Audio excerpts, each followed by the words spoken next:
La tablée des femmes.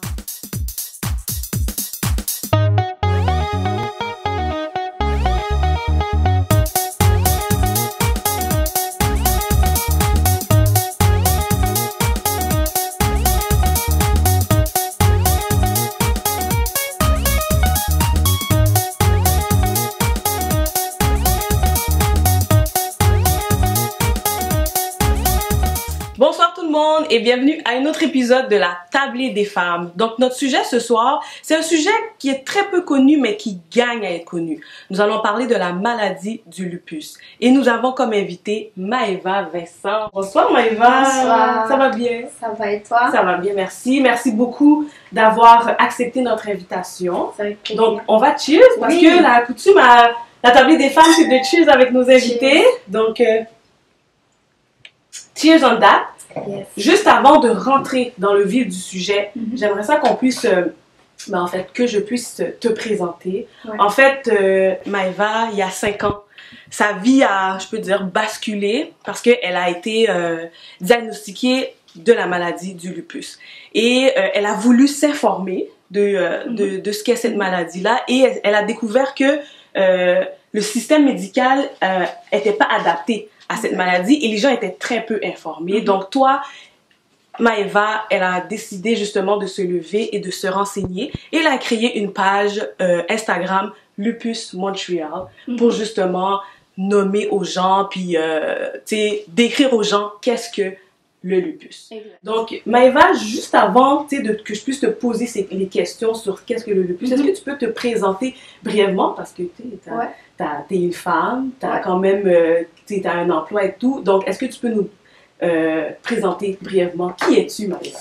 Alors, Maëva, ben, déjà à la base j'ai 26 ans, donc Ok. 27. Je suis née en France. Je suis arrivée ici avec mon père à l'âge de 7 ans au Canada. Et j'ai des origines de la Martinique, comme on discutait. Oui. Donc voilà, j'ai fait toute ma scolarité ici à Montréal, toute ma vie ici. Donc c'est un petit peu Maëva et puis c'est ça. Parfait. Est-ce que tu travailles présentement? Est-ce que Oui. t'as Alors un au niveau emploi? du travail, je suis coordonnatrice de bureau, plutôt dans le domaine comptabilité, pour une compagnie qui s'occupe un petit peu de tout ce qui est packaging de vin et de spiritueux. Oh, Donc, super. Bon, parfait. Donc, merci. Pour entrer dans le sujet, comme j'ai dit un peu plus tôt à l'introduction, il y a 5 ans, tu as été diagnostiquée du lupus. Est-ce que, Exact. d'entrée de jeu, tu peux nous définir c'est quoi la maladie du lupus? Parce qu'effectivement, c'est très peu connu. Moi, j'ai déjà entendu de nom. Ok. Je connais un peu, mais pour les gens, pour les auditeurs Ouais. qui nous écoutent, est-ce que tu peux nous définir c'est quoi la maladie du lupus? Alors le lupus, c'est une maladie très très difficile justement à décrire puisqu'elle a plusieurs facettes. De mémoire, il y en a 4. Il y a 4 différents lupus. Donc en fait, à la base, c'est un problème de système immunitaire. Ok. Donc ça peut attaquer n'importe quelle partie du corps, organes vitaux, ça peut être au niveau du sang, ça peut être au niveau de la peau. Ça varie d'une personne à une autre. Et donc le système immunitaire, pourquoi est-ce qu'il est affaibli? Tout simplement parce que les globules blancs en fait sont attaqués. Ok. Donc ce qui fait qu'il y a un dérèglement total du système immunitaire et du coup le corps entre parenthèses capote un peu. Ouais. Donc ok, ce qui je fait que comprends. voilà, ça peut varier d'une personne à une autre, mais c'est vraiment basé sur le système immunitaire qui est déficient. Ok, parfait. Puis j'ai comme une autre question qui va renchérir. Oui. Est-ce que c'est une maladie qui est mortelle? Tu peux en mourir de cette maladie? Pour certaines personnes, oui, c'est sûr qu'il y a avant ça, quelques Ouais. années avant, oui, on en mourrait très très facilement parce que la médication n'était pas adaptée ou pas encore trouvée. Je te dirais, de ce que j'ai recherché, là, c'est une maladie qui est très contrôlée, tu peux la contrôler, c'est sûr, dépendamment de ton niveau, du niveau de gravité, de sévérité. Mais à part ça, c'est très faible, les pourcentages ont beaucoup diminué, Oh. donc ça peut être contrôlé grâce aux médicaments et aux recherches qui sont en cours en ce moment. Parfait. Ouais. Puis je voudrais qu'on précise aux auditeurs, aux auditrices, toi, tu es atteinte du lupus, puis tu nommais tantôt qu'il y a 4 diagnostics, que je peux dire ça comme ça. Ouais. Donc toi, t'es atteinte où? Alors moi particulièrement, c'est au niveau des reins. Ok. Donc on sait tous que les reins, c'est quand même un des organes vitaux pour filtrer les déchets, le sang, etc. Donc c'est assez sévère. Après, dans mon cas, c'est vraiment au niveau des reins et c'est tout. Il y a d'autres personnes, ça peut être plusieurs organes, mais dans mon cas, c'est juste... au niveau des reins. Oui, Puis c'est quoi, en fait, c'est quoi où est-ce que c'est plus difficile? C'est quoi qui fait en sorte que au niveau des reins, t'as plus de difficultés ou t'as plus d'obstacles? C'est quoi les lacunes ou les difficultés? Pour être honnête, si ça n'était pas des analyses, je sens rien. J'ai même pas l'impression d'être malade, à part certains épisodes. C'est surtout les analyses qui vont montrer qu'il y a un problème au niveau des reins. En général, au niveau des reins, quand il y a un problème, il y a une augmentation des protéines dans l'urine. Donc, en fait, c'est juste ça. Avant mon diagnostic, c'est sûr que j'avais eu quelques difficultés. J'avais une perte d'appétit. J'avais eu ce qu'on appelle des œdèmes. Donc, pour faire un petit peu une définition, c'est de la rétention d'eau. Donc, j'avais de la rétention d'eau au niveau des jambes, au niveau des pieds. C'était surtout ça et le rash. Donc, certaines personnes qui ont le lupus ont vraiment cette partie ici rouge. Donc c'est pour ça aussi qu'on appelle le lupus, enfin on va représenter le lupus avec une forme de papillon ou de loup, parce que lupus, ça veut dire en latin masque du loup. Donc ça va être surtout mes symptômes, ça va être vraiment au niveau de la peau aussi, au niveau de la sensibilité du soleil. Je peux développer des plaques rouges, mais c'est pas mal ça, dans mon cas. Wow, ok, ben, c'est intéressant. Effectivement, on l'entend, mais on va jamais faire les recherches pour comprendre ce que c'est. Puis, j'ai été chercher un peu pour savoir qu'est-ce que le lupus était, puis qui ça atteint le plus. Puis j'ai découvert que le lupus atteint beaucoup plus les femmes, mais beaucoup plus les femmes noires également. Puis est-ce que tu sais pourquoi que ça atteint plus cette communauté-là particulièrement? Pour être honnête, c'est une question que je me pose encore en ce moment et c'est ce qui me pousse à faire beaucoup de recherches.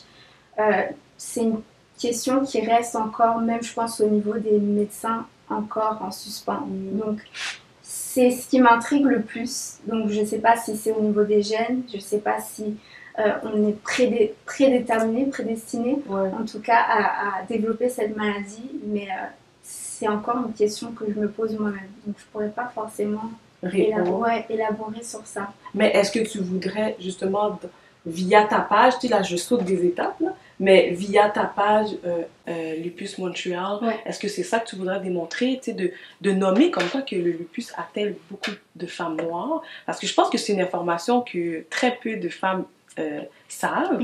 Parce que moi, quand j'ai lu cette information-là, j'étais assez surprise. J'étais comme, ok, le lupus, ça atteint les femmes en général, mais quand que j'ai lu que c'était plus les femmes noires, j'étais comme un peu choquée. Fait est-ce que toi, à travers cette page-là, c'est ça que tu veux prôner, si je peux dire ça comme ça? Est-ce que tu veux démontrer que, faites attention, voici cette maladie-là atteint les femmes noires et voilà pourquoi? Est-ce que c'est un peu ton objectif? En principe, en fait, la page, elle a débuté avec Black Community. Donc, j'ai vraiment voulu parler en l'honneur de toutes ces femmes et de toute personne atteinte du lupus. Et donc, oui, en principe, la page Lupus Montréal, en fait, c'est vraiment pour toutes les personnes ayant le lupus, mais c'est surtout pour conscientiser. Parce que comme tu le disais au tout début, malheureusement, c'est pas assez publicisé, on n'en parle pas assez, et pourtant, ça atteint des millions de femmes.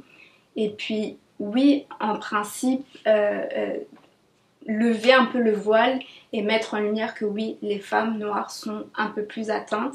Donc, éveiller aussi les consciences au niveau du système médical, parce que je trouve qu'il est pas au niveau adéquat. Donc oui, c'est un peu, pas politique, mais c'est pour soulever un petit peu les problèmes à ce niveau-là. Mais c'est bien. Il faut des gens comme ça, justement, parce que tu dis, même le système médical qui est à la portée de ça n'est pas en état, justement, de donner des chiffres ou d'expliquer ce qu'est le lupus.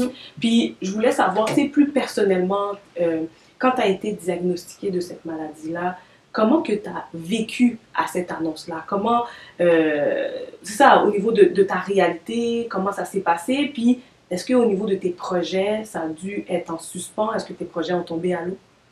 Alors, c'est un long processus en fait. À la base, j'ai une anémie hémolytique et donc j'étais déjà suivie par les médecins. Et puis il y a 5 ans en fait, à cause des symptômes que je citais, donc au niveau des œdèmes, la rétention d'eau, perte d'appétit, le rush, tous les symptômes un petit peu. Donc c'est là que le diagnostic s'est fait. Et pour être honnête, j'étais jeune, j'avais pas du tout conscience. Parce qu'on te pose un diagnostic, tac, merci, bonsoir, tu pars de l'hôpital. Et donc, sur le coup, je m'en rendais pas du tout compte et je prenais pas au sérieux cette maladie, ce qui fait que je ne prenais pas mes médicaments et il y a eu une dégradation au niveau des reins. Donc, sur le coup, je l'ai pas forcément mal vécu parce que j'étais pas informée de cette maladie et du risque que j'ai pris en ne prenant pas mes médicaments. Donc c'est vraiment en revivant les symptômes que j'ai pris conscience. Est-ce que ça a changé quelque chose à ma vie? Oui et non sur certains aspects. Au niveau de l'école, c'est sûr que j'ai dû m'adapter. C'est tombé surtout en pleine année scolaire universitaire. Donc j'ai dû un petit peu m'adapter. Je me souviens avoir fait un rapport de stage directement de l'hôpital. Mais par chance, si je peux dire, j'ai pas été trop impactée. Je continuais quand même ma vie. Je dirais que j'avais quand même des bonnes habitudes de vie au niveau alimentation, etc., sport. Donc ça n'a pas trop bousculé, ça a surtout bousculé au niveau mental. Donc tes projets en tant que femme, par exemple de devenir un jour enceinte, une femme qui a le lupus qui souhaite être enceinte, ça va être tout un plan. Il y a un plan de match à avoir. C'est-à-dire tu peux pas comment. Mais ça se peut? Elle peut tomber enceinte? Ah oui, oui. Ok, parfait. Oui, maintenant, c'est juste qu'elle va être suivie par plusieurs médecins. Ok. Mais oui, c'est possible. Il faut juste être contrôlé. Et puis, ça, c'est ce qui travaille beaucoup ma tête. Mais je dirais que j'ai quand même un bon mental. Donc, ça m'a pas trop affecté. J'ai aussi un bon support. Super. Donc, à ce niveau-là, je dirais que le plus gros défi, c'était au niveau mental que plutôt symptômes. Ok. Puis, j'aimerais ça que tu expliques parce que hors caméra, je demandais à Maëva, est-ce que c'est une maladie ou est-ce qu'on peut en guérir? Puis tu m'as répondu non, c'est quelque chose qu'on a à vie. Est-ce que tu peux m'expliquer à ce niveau-là? En fait, c'est une maladie qui ou se réveille ou dort. Ok. Donc tu l'as, elle est en toi. Donc si tu as de la chance, avec les traitements, ça peut être vraiment très stable, sans aucun problème. Si par exemple les médicaments ne font pas forcément effet, ça peut être une montagne russe. Ça varie d'une personne à une autre. Le médecin ne pourra jamais forcément te le dire. Donc c'est pour ça que c'est important le suivi, d'être régulier et de vraiment faire ses analyses, prendre les médicaments. Mais c'est sûr qu'à la base tu l'as à vie. C'est juste que ça peut dormir ou pas. C'est bon. Pour schématiser un peu. Parfait. Puis tantôt tu nommais, là, ça faisait partie d'une de mes questions, tantôt tu nommais qu'au niveau mental, ça t'a beaucoup travaillé. Donc ça a été un peu un obstacle pour toi lors de l'annonce de ce diagnostic. Est-ce qu'il y a eu d'autres obstacles dans ce processus-là qui ont fait en sorte que tu as dû comme mettre en suspens tes projets? C'est mettre en suspens mes projets. Vraiment, j'ai toujours continué. Ok, super. Même avec mes pieds gonflés, j'allais au travail. Enfin, il n'y a rien qui m'arrêtait vraiment. Je sais pas si c'est bien ou pas. Mais non, c'est vraiment au niveau mental et puis c'est vraiment le système médical qui m'a encore plus blessée parce qu'il n'y avait pas de support. Et en tant que jeune femme, c'est important quand même une explication d'une maladie qui vient en fait bouleverser ta vie. Donc je dirais que c'est vraiment ce manque de support au niveau des médecins qui a en quelque sorte créé un stress ou un blocage au niveau mental. Et ce stress, ça s'accompagne par des crises de plus ou moins de dépression, mais tu vois, ça a un impact beaucoup sur le mental. Et le mental et le physique, ça va ensemble. Donc je dirais que c'est limite le système médical qui a été un blocage pour moi, au lieu d'être un support. Ok, je comprends. Puis, est-ce que... Tu sais, comment tu te sens aujourd'hui? Est-ce que tu te sens quand tu marches ou quand tu vas travailler ou quoi que ce soit? Est-ce que tu te dis toujours, je suis malade, Tu sais, des fois, quand tu as un diagnostic, tu vis avec ça. Ça devient une lourdeur. Tu le portes dans tes épaules.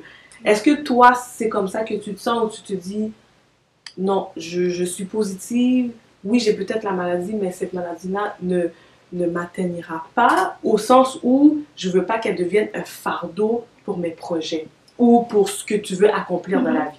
Est-ce que c'est plus dans cette mentalité-là que tu es? Absolument, et c'est d'ailleurs d'où le thème de Lupus Montréal. C'est qu'on n'est pas notre maladie, on n'est pas les symptômes. C'est sûr que ça revient à la charge, c'est sûr qu'on y pense, on est humain, mais c'est sûr qu'avec le temps, au début j'étais plus comme ça, j'y pensais tout le temps, surtout en voyant les symptômes. J'avais le masque rouge ici, donc étant jeune, on voit ça. Mais avec le temps, en fait, it's like a blessing pour moi. C'est vraiment un bless, parce que j'ai pu développer un certain caractère, éventuellement inspiré du monde, mais pour moi c'est it's a blessing, parce que je vis des choses très intenses, mais j'arrive à développer un mental aussi pour le futur. Donc c'est presque, je remercie dans un sens, parce que c'est quelque chose de fort, et puis ça me permet vraiment de développer la personne que je suis, et puis éventuellement mon but c'est vraiment d'impacter le monde. Tout à fait. Donc oui, il y a les hauts et les bas, mais je reste toujours très positive en général. Mais j'aime beaucoup ce que tu dis, puis ça vient me chercher au sens où, tu sais, quand on a une maladie, on est comme, mon Dieu, pourquoi moi, pourquoi, tu sais, on se flagelle beaucoup, on s'auto-flagelle beaucoup, mais toi, de dire que c'est comme une bénédiction, puis que tu sais que par quoi que tu as passé, ben, tu sais que tu peux inspirer.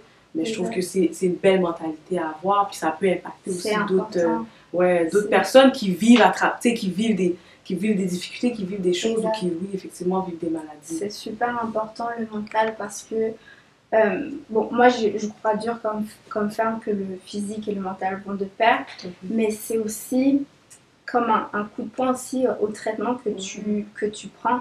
Par exemple, j'ai eu une chimio il n'y a pas longtemps, je pense qu'on en avait un peu discuté, mais c'est sûr que si tu n'as pas le mental, ça sert à rien. C'est super important.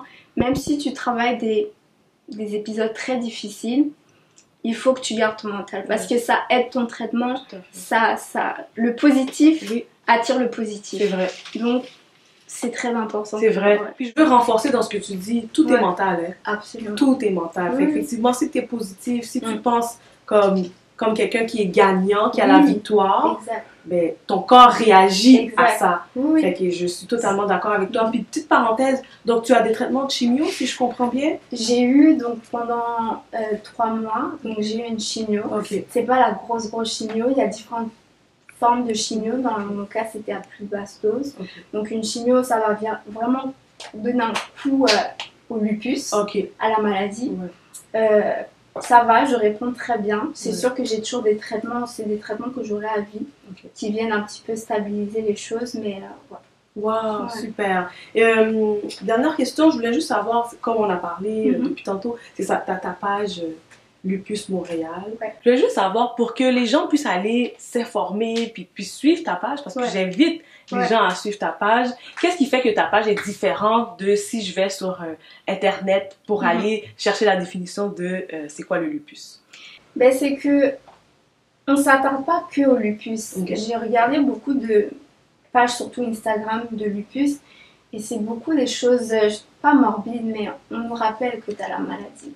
Donc j'essaye de mettre des couleurs, j'essaye de mettre beaucoup de femmes noires aussi, j'essaye de mettre des quotes, plein de choses qui viennent un petit peu, un peu définir le lupus, mais aussi penser à d'autres choses, tout en conscientisant les autres. Ok, parfait. Fait que tu vas dans une approche qui est un peu plus imagée, puis un peu plus intéressante pour informer les gens sur c'est quoi le lupus. Bon, super ça. Puis j'ai une dernière question, en fait, c'est la question pop-up.